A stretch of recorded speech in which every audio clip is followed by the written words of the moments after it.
Bonjour à tous, j'espère que tout le monde peut m'entendre correctement. Si ce n'est pas le cas, n'hésitez pas à utiliser la section questions ou chat en fonction de ce que vous voyez sur votre écran. Donc bonjour à tous, je suis Julie Rialec-Islagui, je suis chargée de recherche et analyse des politiques chez Philippe Épouse. Et donc, dans ce webinaire aujourd'hui, je vais vous parler d'une recherche euh, sur l'implication des leaders religieux pour mettre fin au mariage des enfants. Cette recherche s'intitule Que se cache-t-il derrière la résistance religieuse? Explorer les causes de certaines oppositions au mouvement pour la fin du mariage des enfants. Donc c'est en fait le deuxième webinaire que Philippe Épouse organise sur ce sujet cette année. Et dans le premier, nous avions invité 4 professionnels à nous expliquer un petit peu pourquoi les leaders religieux étaient souvent des acteurs importants à impliquer dans les programmes pour mettre fin au mariage des enfants et quelles étaient les leçons qu'ils avaient pu tirer de leur travail avec les leaders religieux. Donc, dans ce premier webinaire, on avait notamment rappelé que le mariage des enfants était causé par de nombreux facteurs liés les uns aux autres et n'était pas déterminé par aucune religion particulière. Donc c'est pourquoi on rappelait qu'on avait besoin, comme le montre notre théorie du changement chez Philippe Épouse, qu'on avait vraiment besoin d'un ensemble d'approches liées les unes aux autres pour donner une approche complète pour mettre fin au mariage des enfants. Alors cela dit, impliquer les leaders religieux est donc une petite partie de cette approche complète, mais on sait que les leaders religieux contribuent énormément à prescrire souvent les comportements qui sont considérés acceptables ou non dans les communautés et qu'ils ont souvent un grand respect, une grande influence au sein des communautés, donc que leur implication peut aider énormément, notamment à être sûr que les familles et les communautés, donc comme montré sur la zone jaune de la théorie du changement, que ces familles et ces communautés puissent comprendre les risques du mariage des enfants et penser à des alternatives au mariage des enfants pour les filles. Donc, si vous n'aviez pas pu participer au dernier webinaire, je vous encourage à aller sur la page du site web de FIPA Épouse, la section série apprentissage. J'ai inclus le lien en bas de la slide que vous devriez voir sur votre écran, qui résume un petit peu les points clés qu'on avait mentionnés avec les panélistes la dernière fois. Mais donc aujourd'hui, après avoir parlé un petit peu des opportunités lors du dernier webinaire, on va se concentrer un petit peu plus sur les défis en parlant de cette recherche. Donc, Philippe Épouse a collaboré ces derniers mois avec 2 chercheuses du département de recherche sur la religion et le développement de l'université Stellenbosch en Afrique du Sud. Donc c'est une équipe de chercheuses, donc on a le docteur Elisabeth Leroux et docteur Célina Palme qui peuvent pas présenter aujourd'hui parce que malheureusement, elles ne parlent pas français, mais n'hésitez pas à garder toutes vos questions pour la fin du webinaire, parce qu'elles présenteront demain en anglais et pourront donc répondre à vos questions. Donc, n'hésitez pas à les partager avec moi d'ici la fin du webinaire et je pourrai leur transmettre dès demain. Donc, il s'agit d'une équipe de chercheuses qui a plus de 10 ans d'expérience. Elles ont fait énormément de recherches dans plus de 20 pays, en regardant notamment les liens entre la religion et différentes problématiques, notamment la violence basée sur le genre. Et donc, cette recherche qui se focalise sur la résistance de certains leaders religieux aux efforts pour mettre fin au mariage des enfants sera disponible bientôt en ligne. Donc, je vous enverrai un lien aux participants au webinaire à la fin de cette séance. Et donc, juste quelques mots sur cette recherche, parce qu'en se concentrant sur la résistance religieuse, il pourrait être facile de penser de penser à mal et de mal interpréter cette recherche en pensant que tous les leaders religieux sont opposés à la fin du mariage des enfants. C'est évidemment pas le cas. Donc, la raison pour laquelle on a décidé d'explorer pas seulement le rôle des leaders religieux dans leur ensemble, mais plus particulièrement le rôle de ceux qui s'opposent au mariage des enfants, c'est parce que certains nombreux membres de FIP à épouse nous ont dit qu'ils avaient besoin davantage d'informations sur la manière d'aborder les leaders religieux, de mieux travailler avec eux, et notamment dans des contextes dans lesquels certains présentent une résistance au changement. Donc, très rapidement, sur la méthodologie de la recherche, l'équipe de chercheuses de l'université de Stellenbosch a passé en revue énormément de rapports, d'articles de la littérature, etc. Et on menait des entretiens avec 15 professionnels d'organisation à travers 12 pays, dont j'ai inscrit la liste sur cette slide. Et donc, la recherche se focalise sur trois des plus grandes religions au monde: hindouisme, islam et christianisme. Et la raison pour laquelle on a décidé de se focaliser sur ces trois religions, c'était notamment parce qu'elles étaient les trois religions majoritaires dans les 20 pays qui ont les taux de mariage d'enfants les plus élevés. Donc, qu'est-ce qui est ressorti de cette recherche? Un des principaux résultats qui est ressorti de cette recherche, c'est que déjà pour travailler avec les leaders religieux, notamment dans des contextes où certains sont opposés aux actions pour mettre fin au mariage des enfants, il est essentiel de bien comprendre les différentes manières dont certains leaders religieux s'opposent à ces actions et les différentes raisons pour lesquelles ils le font. Donc, les chercheuses ont pu identifier un certain nombre de formes de résistance et de causes de résistance à travers les trois régions étudiées, les trois religions étudiées également. Donc, vous voyez sur la slide en ce moment un schéma qu'elles ont pu développer, qui est la roue de la résistance. Donc, ça aborde vraiment les différentes manières dont certains leaders religieux s'opposent parfois aux actions visant à mettre fin au mariage des enfants. Donc, une des premières formes de résistance qui a été trouvée, c'est l'opposition ouverte. Donc, je vais rapidement vous donner des exemples pour que ce soit plus concret. Donc, un des exemples, mais bien évidemment pas le seul qui pourrait exister, c'est qu'en type d'opposition ouverte, on pourrait avoir par exemple un groupe de leaders religieux ou un parti politique religieux qui va s'opposer à une réforme légale qui vise à mettre fin au mariage d'enfants, à interdire le mariage d'enfants du point de vue légal. Donc ça pourrait être un type d'opposition ouverte.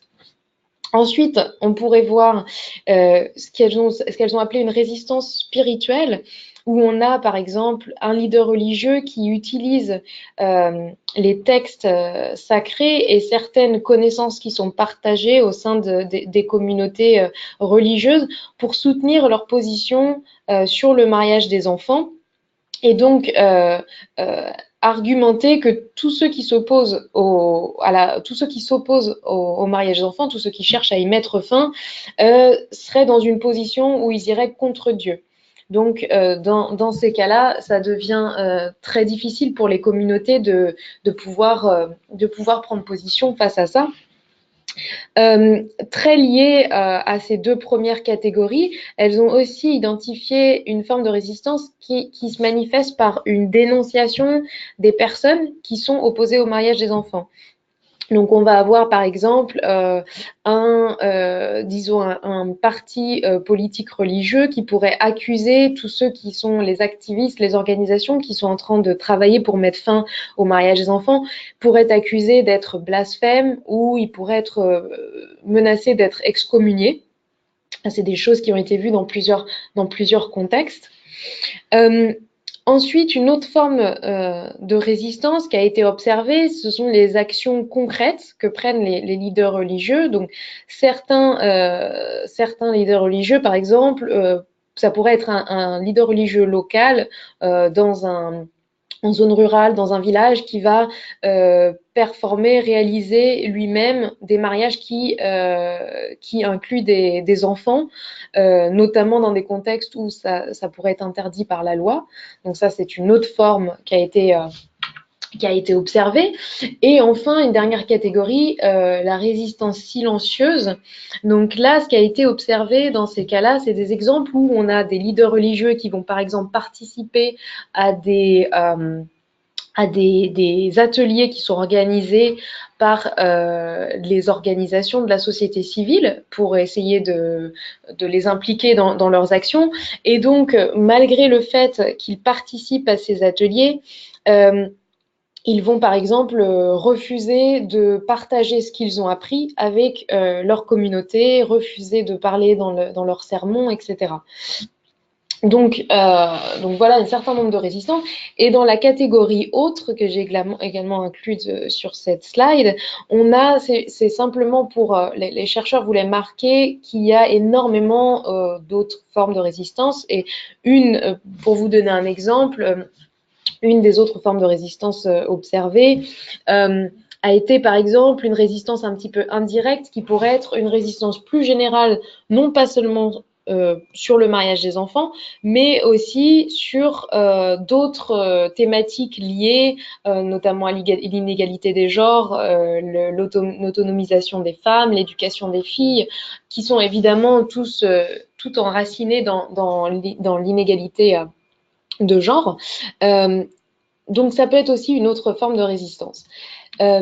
Maintenant, à un autre niveau, donc une deuxième partie de la recherche, ce qu'elles ont pu identifier, c'est que chaque forme de résistance peut être causée par différentes racines. Donc encore une fois, il y a eu plusieurs racines qui ont pu être identifiées à travers leur recherche. Et les chercheuses ont vraiment insisté sur le fait que il peut y avoir plusieurs formes de résistance qui sont liées les unes aux autres, qui se manifestent, et plusieurs causes de résistance qui peuvent être aussi liées. Donc, rapidement, vous pouvez voir ici au niveau des racines de l'arbre les différents types de résistance qui ont été de causes de résistance qui ont été identifiées dans la recherche. Donc, la première, le mariage comme rituel religieux. Ce qu'ont trouvé les chercheuses dans cette raison pour laquelle certains guides religieux résistent, c'est que le mariage fait vraiment partie intégrante de leur rôle. Le fait qu'ils puissent performer des unions sacrées leur donne une grande valeur, identité au sein de la communauté. Parfois, ils reçoivent même des cadeaux ou de l'argent pour réaliser ce rôle-là. Et donc, quand on se retrouve dans des contextes où, par exemple, l'État va essayer de réguler des pratiques telles que le mariage des enfants, le mariage religieux, et interdire le mariage avant 18 ans, on a certains religieux qui risquent de le percevoir notamment comme une menace et vont peut-être s'opposer à ces réformes avec l'argument que seulement la religion et Dieu peuvent décider de quel est l'âge mature pour pouvoir se marier. Donc ça, c'est une des causes qui a été observée à travers différents pays. Une deuxième, c'est le manque d'informations sur les conséquences du mariage des enfants. Donc ça a été aussi observé, des leaders religieux qui ne savaient pas exactement quelles étaient les implications du mariage des enfants, notamment parce que certaines des conséquences peuvent être cachées, comme la violence domestique au sein du foyer, qui n'est pas toujours visible. Ensuite, le mariage des enfants perçu comme requis par la religion, donc la troisième racine en partant de la gauche, c'est aussi quelque chose, dans la recherche, les chercheuses ont remarqué que les textes religieux étaient assez ouverts, pouvaient être assez ouverts à l'interprétation. Donc, au sein de toutes les religions qui ont été étudiées, il y avait des histoires, des textes qui avaient pu être interprétés de différentes manières et dans certains cas utilisés pour soutenir le mariage des enfants. Ensuite, on a trois raisons qui sont un petit peu liées les unes aux autres. Une des raisons principales qui est ressortie vraiment de manière assez prominente dans la recherche, c'est les inquiétudes qui sont trouvées parmi certains leaders religieux, mais aussi parmi les communautés, avec cette peur des relations sexuelles et des grossesses hors mariage, qui a souvent été associée à une notion de péché et de menace pour l'honneur de la famille. Donc ça, c'est des arguments qui ont été souvent entendus dans les communautés et parmi les leaders religieux, et qui peuvent être liés à la fois donc à la cause suivante, qui est la protection parentale, comme mariage des enfants. On a beaucoup de familles, de parents qui voient du coup très lié à cette crainte des relations sexuelles et des grossesses hors mariage, qui voient le mariage des enfants comme une forme de protection et qui parfois sont ceux qui peuvent mettre aussi un petit peu de pression sur les leaders religieux pour que les leaders religieux puissent marier leurs enfants. Une des autres causes qui a été identifiée, c'est le mariage des enfants comme pouvoir patriarcal. Donc encore une fois, c'est très lié à l'inégalité des genres, aux concepts qui sont parfois associés à la sexualité féminine et aux grossesses hors mariage, etc. Au niveau de la patriarchie, les chercheurs ont pu observer que de manière traditionnelle, dans beaucoup de traditions religieuses, les hommes mariés avaient souvent autorité, c'était souvent accepté qu'ils aient une autorité sur les femmes et les enfants au sein de la famille. Et donc, dans plusieurs contextes, on a vu que les pères, bien que ce ne soit pas toujours le cas, étaient souvent ceux qui prenaient la décision finale concernant le mariage de leurs filles. Et donc, on a eu beaucoup de croyances religieuses qui sont parfois influencées ou qui influencent certaines pratiques de discrimination à l'égard des filles. Alors maintenant, tous les leaders religieux n'opposent pas les actions au mariage des enfants de la même manière. Ils ne le font pas tous au même degré et ils ne font pas tous pour les mêmes raisons. Donc bien que ces typologies, ces formes de résistance, ces causes de résistance soient vraiment très utiles au niveau de l'analyse, ensuite il est très très important, c'est une des principaux résultats de la recherche aussi, il est très très important de comprendre comment est-ce que cette analyse prend du sens dans le contexte local. Donc, après avoir identifié ces formes et ces causes de résistance, les chercheurs ont identifié 5 stratégies communes qui ont été utilisées à travers différentes régions, à travers différentes religions, par des organisations de la société civile notamment, et qui ont pu être dégagées comme stratégies communes, mais tout en mentionnant qu'il est très important de les replacer dans le contexte. Donc, une des premières stratégies qu'elles ont pu identifier, c'est que tout d'abord, il est nécessaire de peser les pour et les contre avant de décider de travailler avec les leaders religieux.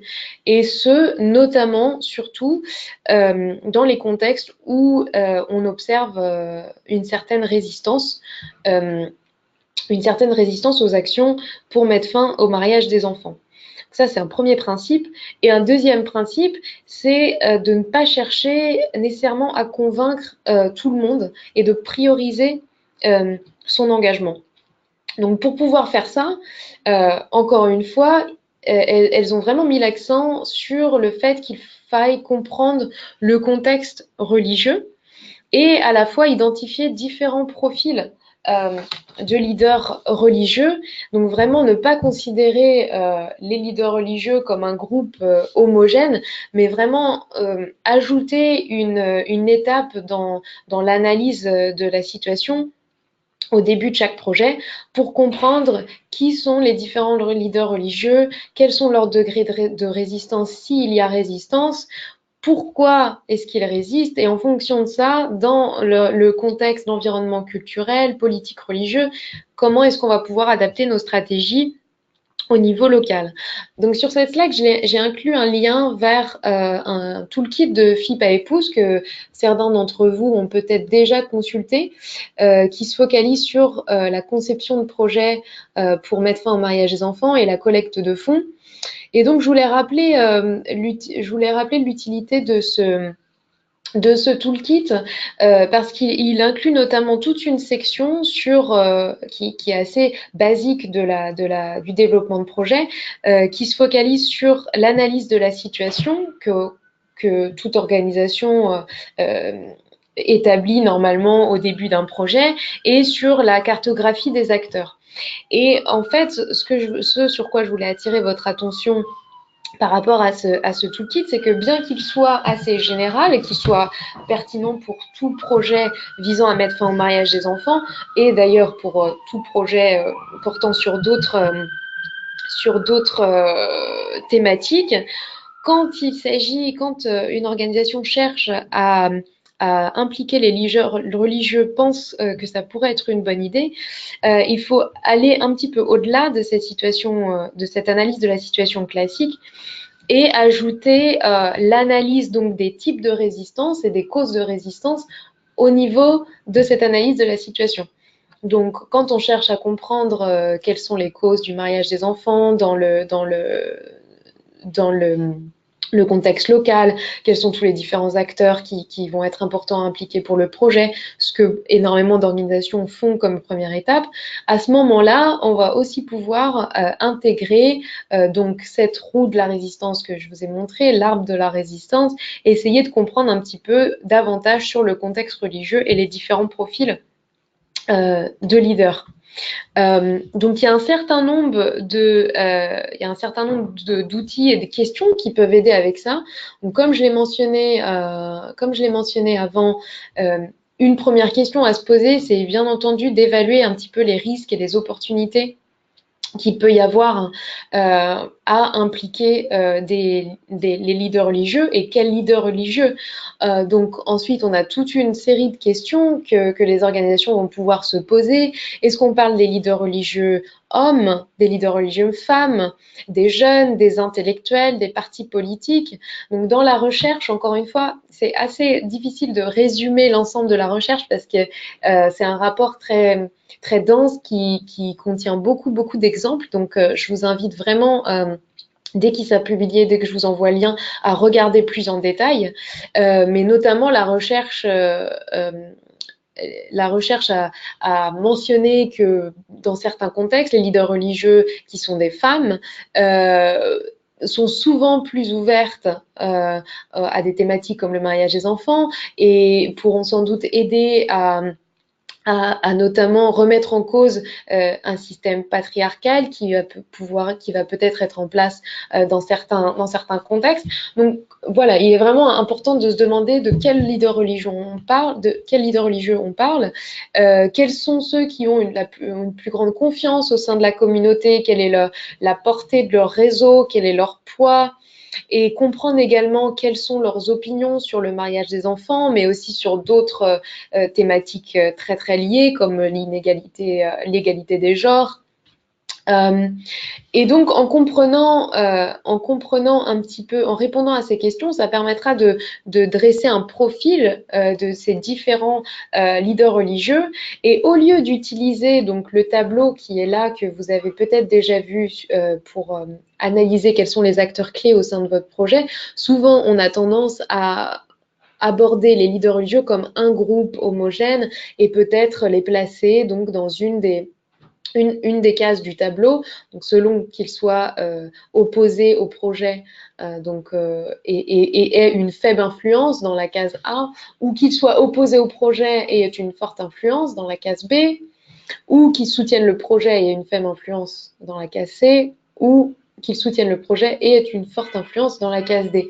Donc là, l'idée, ce serait vraiment d'aller plus en détail et de placer différents types de leaders religieux dans ce tableau de cartographie des acteurs pour pouvoir comprendre un petit peu mieux à qui on a affaire et quel est leur degré de soutien ou de résistance par rapport à la thématique du mariage des enfants, quelles sont les causes, donc encore une fois, revenir à l'analyse des causes de la résistance, et en fonction de ça, une organisation vraiment aura davantage d'outils, d'informations pour décider si ou non impliquer quel acteur religieux et selon quelle stratégie.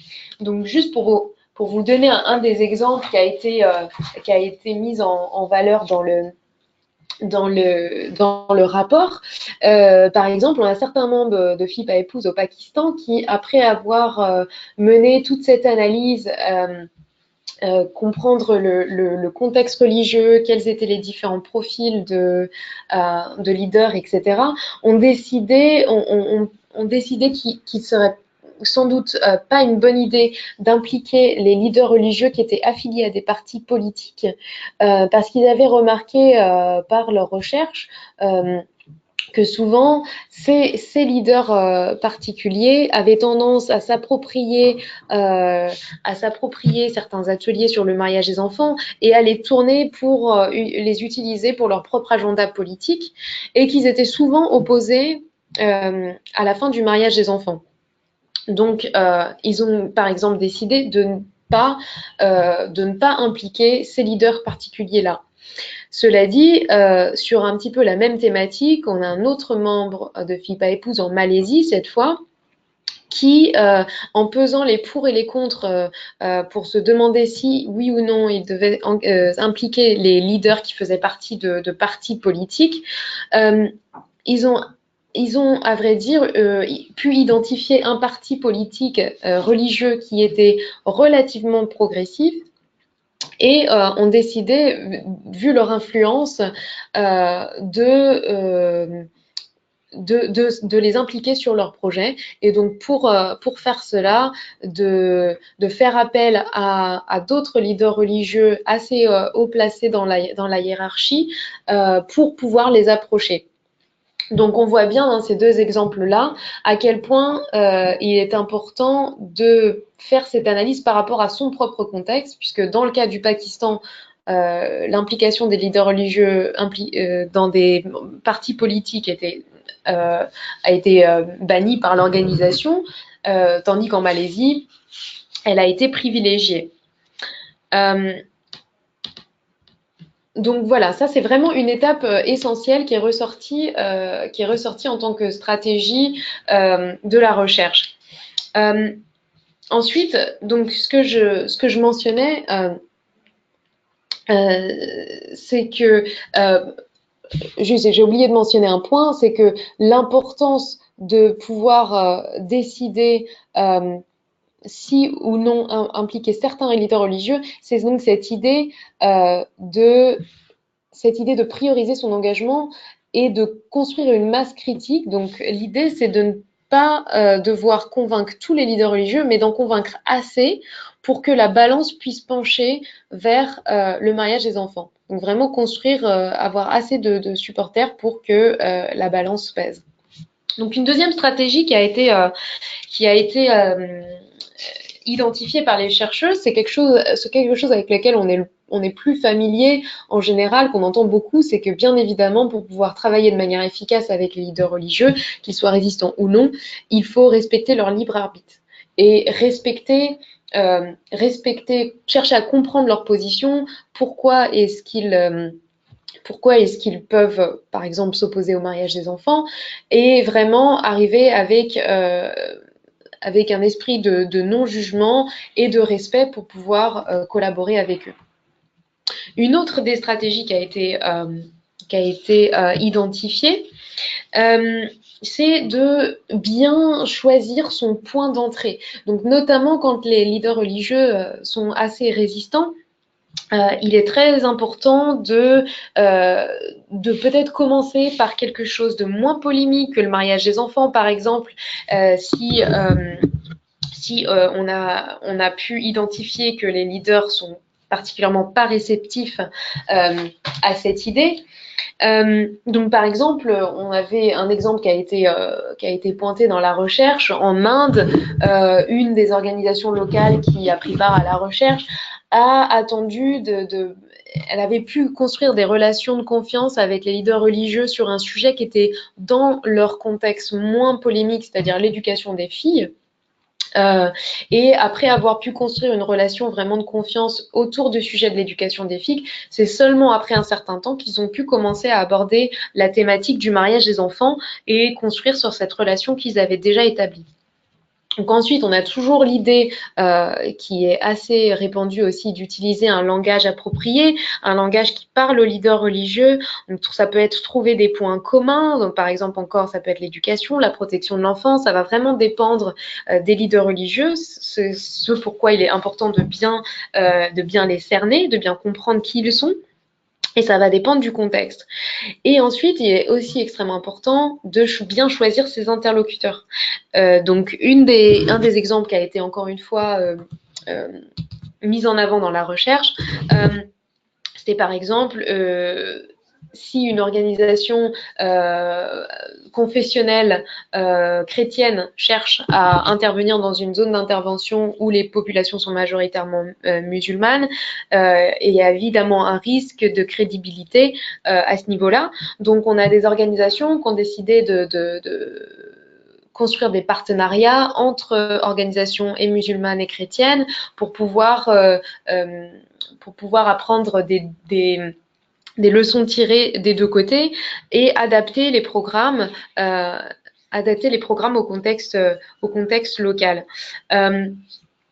Très lié à cette question des interlocuteurs, une des autres stratégies qui a été identifiée, c'est donc d'allier l'information en santé publique avec la réflexion sur les textes religieux. Parce que comme on a vu dans les causes qui ont été identifiées au début, on a certains leaders religieux qui utilisent certaines interprétations des textes religieux pour soutenir le mariage des enfants. Donc, il est important d'aborder cette question-là. Mais souvent, ce que la recherche a démontré, c'est qu'il était particulièrement important d'allier ces deux éléments, à la fois une réflexion sur les textes religieux et à la fois donner des informations sur les conséquences en termes de santé, etc., du mariage des enfants. Et surtout, de chercher à vraiment faciliter un dialogue avec les leaders religieux, leur fournir un espace dans lequel, s'ils se sentent en confiance, ils puissent discuter de ces débats religieux et avoir un interlocuteur crédible qui connaisse, qui ait vraiment une expertise sur les textes religieux et qui puisse avoir cette crédibilité pour faciliter la conversation avec les leaders religieux. Mais l'idée, c'est vraiment de ne pas imposer aucune interprétation particulière des textes et de laisser les leaders religieux en venir à leurs propres conclusions et essayer de trouver des moyens, des interprétations qui peuvent être en ligne avec leurs valeurs et d'allier à la fois les principes des textes religieux avec leurs valeurs. Voilà, donc là, j'ai inclus un certain nombre de liens qui ont été inclus dans le rapport. Il y a beaucoup d'outils qui ont été développés par différentes organisations, notamment Islamic Relief, Religion for Peace, qui ont fait ce travail de regarder ce que différentes religions, notamment ici islam et christianisme, de regarder quels étaient les principes religieux qui pouvaient être utilisés pour entamer un dialogue avec les leaders religieux. Donc, je vous encourage vraiment à aller regarder ces outils-là. Qui sont très riches à ce niveau-là. Et donc, une dernière stratégie qui a été mise en valeur dans la recherche, c'est que, étant donné qu'une des causes principales qui a été identifiée derrière la résistance que montrent certains leaders religieux à la fin du mariage des enfants, c'est ces inquiétudes par rapport aux relations sexuelles et aux grossesses hors mariage. Donc, comme il s'agit d'un facteur clé vraiment qui se cache derrière la résistance de certains leaders et chez beaucoup de communautés d'une manière générale, c'est vraiment un aspect à ne pas sous-estimer et un aspect sur lequel les chercheurs nous encouragent à briser le tabou. Et donc, on a certaines organisations qui ont essayé de trouver un petit peu des méthodes créatives, d'utiliser certains points d'entrée. Encore une fois, euh, il est rarement conseillé de commencer par ce sujet, étant donné que c'est un sujet qui est la plupart du temps assez tabou et sensible.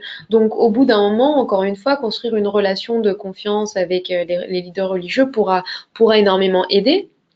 Certaines organisations ont trouvé utile aussi de trouver des compromis. Donc, par exemple, une organisation en Afrique de l'Ouest, au moment où elle consultait les leaders religieux au début d'un projet pour leur demander leur avis sur les types de supports de formation qui allaient être utilisés auprès des communautés, en montrant des images qui incluaient les organes reproductifs féminins et masculins, les leaders religieux dans une des communautés ont demandé que ces images soient montrées uniquement dans des petits groupes et des groupes du même sexe. Donc c'est par exemple une recommandation à laquelle l'organisation s'est conformée pour pouvoir petit à petit montrer aussi que on respecte certaines des inquiétudes des leaders religieux et pour pouvoir construire une confiance. Euh, un des autres exemples qui a été montré, c'est une organisation au Nigeria, par exemple, qui avait, pour pouvoir aborder vraiment en profondeur ces inquiétudes, qui avait beaucoup travaillé sur la conception de la masculinité. Donc, chercher vraiment en tant qu'individu à accompagner les leaders religieux dans un chemin de réflexion sur ce que ça veut dire être un homme, quelles sont les implications en termes d'inégalité des genres, de la manière dont on aborde certaines questions comme la sexualité féminine, et aussi de penser à la formulation encore une fois, à l'utilisation du langage utilisé. Par exemple, les chercheurs avaient trouvé que plutôt que de parler de mettre fin à des pratiques traditionnelles néfastes en parlant du mariage des enfants, il pourrait être plus utile de parler de paternité positive, par exemple, et de garder en esprit que les leaders religieux ne sont pas seulement des leaders religieux, mais qu'ils ont aussi d'autres rôles qui peuvent être des pères, des enseignants, etc. Donc, vraiment de trouver quels sont les points d'entrée qui peuvent être utiles à ce niveau-là. Donc, juste pour souligner que c'est un domaine dans lequel, d'une manière générale, bien que ce soit un facteur un des facteurs clés aux origines de marier les enfants et de certaines résistances religieuses, il y a peu d'organisations qui abordent ces questions-là, notamment parce que c'est assez difficile à aborder. Mais encore une fois, il est vraiment nécessaire de briser ce tabou si on veut pouvoir aborder ces inquiétudes qui sont vraiment aux origines de beaucoup d'opposition à la fin du mariage des enfants. Donc, si certaines de vos organisations travaillent activement sur cette question-là, encore une fois, n'hésitez pas à nous envoyer un email, nous parler de ce que vous faites, etc. On sera ravis d'inclure, de parler de ce que vous faites à ce niveau-là, parce qu'il y a encore beaucoup à apprendre sur cette thématique.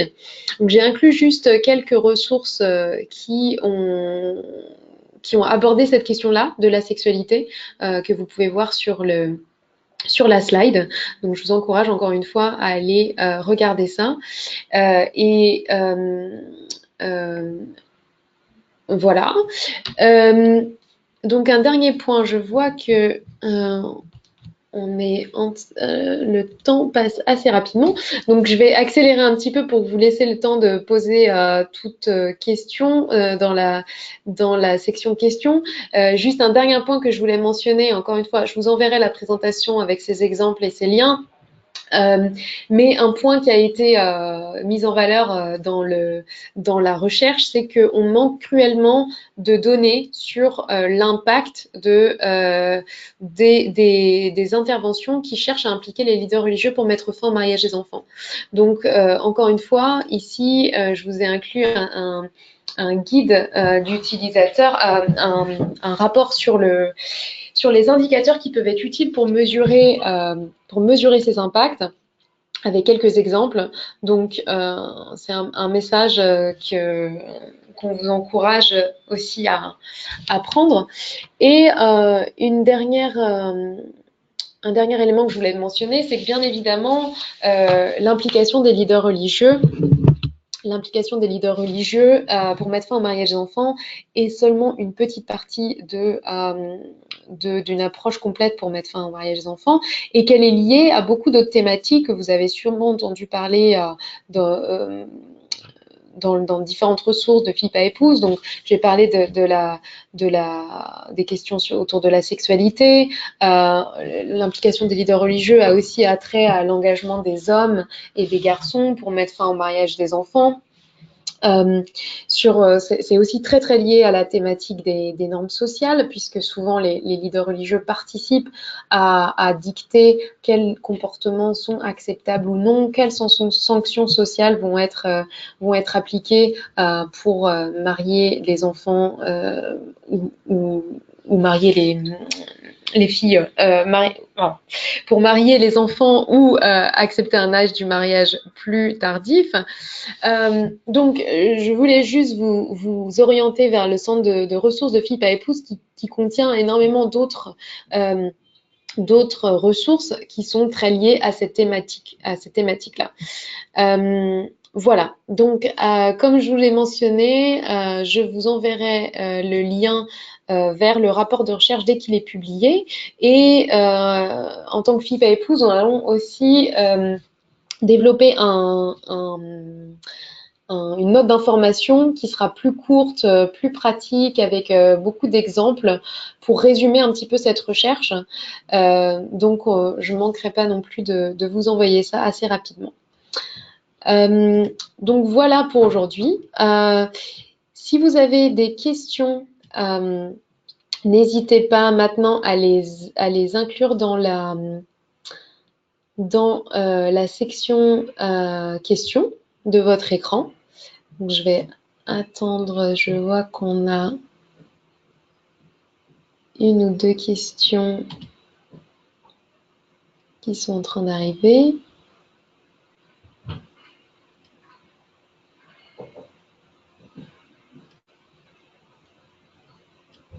Alors, un des participants nous demande pourquoi avoir abordé la question fait une recherche sur les leaders religieux davantage que sur les leaders traditionnels, notamment dans le contexte africain. C'est une très bonne question. En effet, c'est dans beaucoup d'événements, de recherche, etc., on a souvent tendance à aborder les leaders traditionnels et religieux comme un groupe, ce qui effectivement a du sens, puisque ce sont deux types d'acteurs qui sont souvent dans des positions de pouvoir et d'influence auprès de la communauté, et qui peuvent donc être à la fois de grands obstacles si ils sont opposés aux actions, et qui peuvent être de grands soutiens si ils sont pour la fin du mariage des enfants. Cela dit, la raison pour laquelle on a décidé de traiter ça séparément, c'est tout simplement parce qu'on avait beaucoup de membres de FIPA Épouse qui semblaient avoir rencontré davantage de défis sur sur la question de la religion, notamment dans les cas où certains leaders religieux utilisaient certaines interprétations des textes religieux pour soutenir la fin du mariage des enfants. Et donc pour cette question-là, puisque la religion est une thématique assez unique et qui peut être assez sensible dans certains contextes et qui surtout demande beaucoup d'expertise, beaucoup de connaissances sur cette question-là. Voilà pourquoi on a traité ça séparément. Alors, je regarde d'autres questions qu'on a reçues. Est-ce que les résistances sont les mêmes dans toutes les religions? Alors, merci Maï pour votre question. Alors, en fait, ce qu'ont essayé de faire les chercheuses pour cette recherche, c'était vraiment de se focaliser sur des types de résistance et des types de stratégies qui avaient été vues à travers différentes régions et différentes religions. Donc, par exemple, la question des craintes des grossesses précoces hors mariage et des relations sexuelles hors mariage, et cette perception qu'elle soit beaucoup liée à la notion de péché et de menace sur l'honneur de la famille, ça c'est quelque chose qui a été vraiment observé à travers les 3 religions qui étaient étudiées.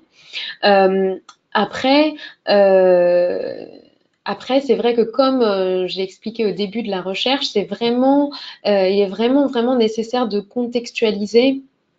Donc on va pouvoir retrouver des causes qui seront communes à travers différentes religions, mais parfois au sein d'une même religion, en fonction de différentes localisations géographiques, on va pouvoir trouver différents ensembles de causes de la résistance ou de formes de résistance. Donc c'est vraiment unique à chaque contexte et c'est quelque chose qui a été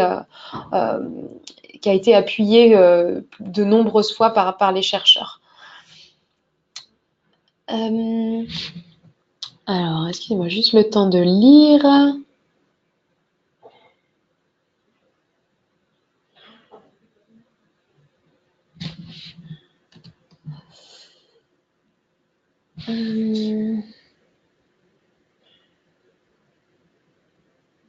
Oui. Alors, on a une question de Judy sur l'importance d'analyser le rôle d'autres leaders, aussi bien formels qu'informels, qui influencent les décisions au niveau de la famille, notamment les aînés, dans les familles qui ont beaucoup d'influence sur les normes sociales.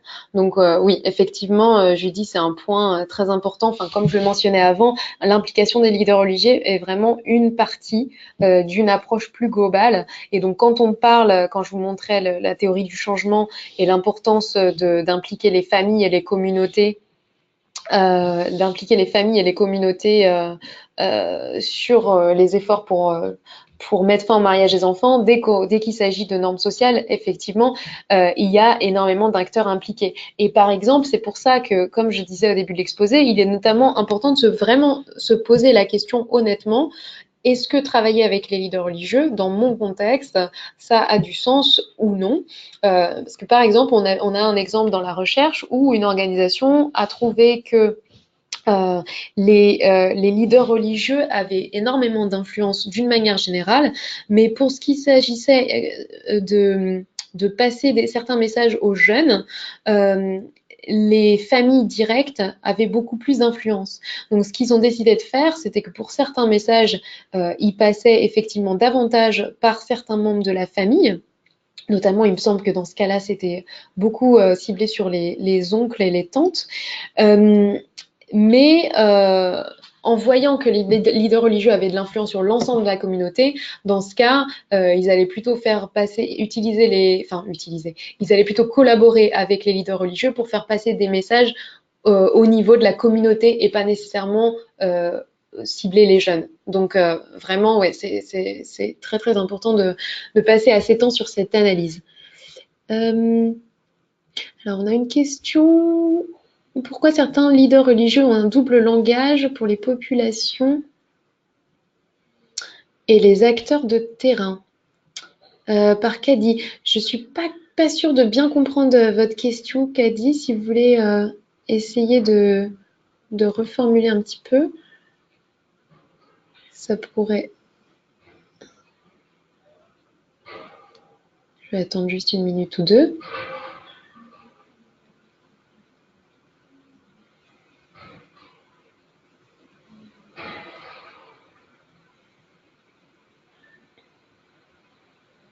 Vous voulez peut-être dire qu'ils emploient. Ah, je crois que Kadi a été déconnecté.